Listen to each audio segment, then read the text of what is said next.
అందరికీ నమస్కారం.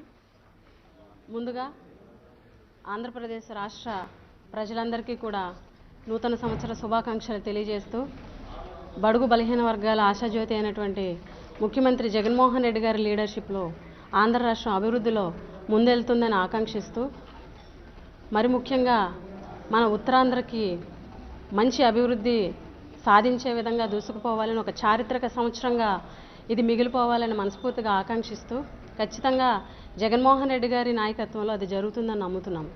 ఎందుకనంటే ఈరోజు రాజధాని ఏదైతే విశాఖని ప్రకటించడం జరిగిందో నిజంగా ఏదైతే బ్యాక్వర్డ్గా ఉన్నటువంటి మన ఉత్తరాంధ్ర జిల్లాలు ఫార్వర్డ్ జిల్లాలుగా మారేటువంటి అవకాశం ఖచ్చితంగా ఉంది.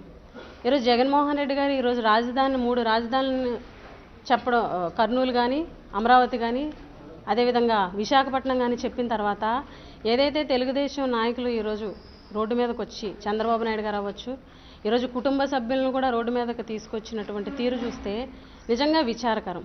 ఎందుకనంటే ఈరోజు భువనేశ్వర్ గారు వచ్చి రాజధాని రైతులకు సపోర్ట్గా ఉన్నాము అని చెప్పేసి ఈరోజు చెప్పడం నిజంగా విచారకరం. ఎందుకనంటే ఆ రోజు ఆంధ్ర రాష్ట్రం విడిపోయినప్పుడు ఆంధ్ర రాష్ట్ర ప్రజలు ఎన్నో ఇబ్బందులు పడుతున్నప్పుడు ఎందుకు కుటుంబ సభ్యులు రాలేదు అంటే ఈరోజు ఇన్సైడర్ ట్రేడింగ్ అనే ద్వారాగా ఈరోజు ఏవైతే హెరిటేజ్ భూములు ఉన్నాయో ఆ భూములు ఎక్కడ మీరు కోల్పోతున్నారు, మీరు అక్రమంగా కొట్టేసినటువంటి 14 ఎకరాల భూమి ఏదైతే ఉందో అది ఎక్కడ మీకు విలువ పోతుంది, మీ నుంచి చేజారిపోతుందన్న భయంతో ఈరోజు మీరు రావడం జరిగింది. అంతేగాని ప్రజా శ్రేయస్సు కానీ ప్రజల సంక్షేమం కానీ ప్రజల యొక్క అభివృద్ధి కానీ ఆంధ్ర రాష్ట్ర అభివృద్ధి కానీ మీకు అవసరం లేదు. కేవలం మీ కుటుంబ సభ్యులు ఈరోజు రోడ్డును పడుతున్నారని, మీ భూములు ఈరోజు పోతున్నాయన్న దురుద్దేశంతో ఈరోజు రోడ్డు మీదకి రావడం జరిగింది. నిజంగా ఇది దురదృష్టకరం. అదేవిధంగా ఈరోజు పవన్ కళ్యాణ్ గారిని చూస్తే చంద్రబాబు నాయుడు గారు ఇసుక అంటే పవన్ కళ్యాణ్ గారు ఇసుక అంటారు, చంద్రబాబు నాయుడు గారు ఇంగ్లీష్ అంటే పవన్ కళ్యాణ్ గారు ఇంగ్లీష్ అంటారు.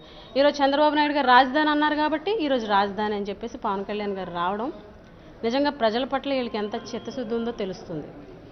ఎందుకు అనంటే ఆ రోజు కర్నూలు వెళ్తే కర్నూలు రాజధాని నేను కోరుకుంటున్నానని చెప్పేసి పవన్ కళ్యాణ్ గారు ఆ రోజు అన్నారు. అమరావతి నేను వ్యతిరేకిస్తున్నానని కూడా చెప్పడం జరిగింది.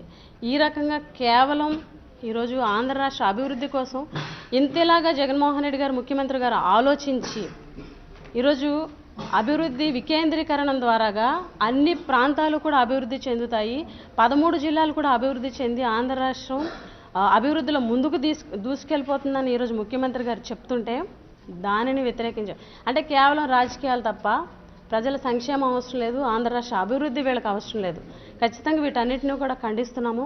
జగన్మోహన్ రెడ్డి గారు ముఖ్యమంత్రిగా ఉండగా 13 జిల్లాలు కూడా ఒకేలాగా అభివృద్ధి చెందుతాయి.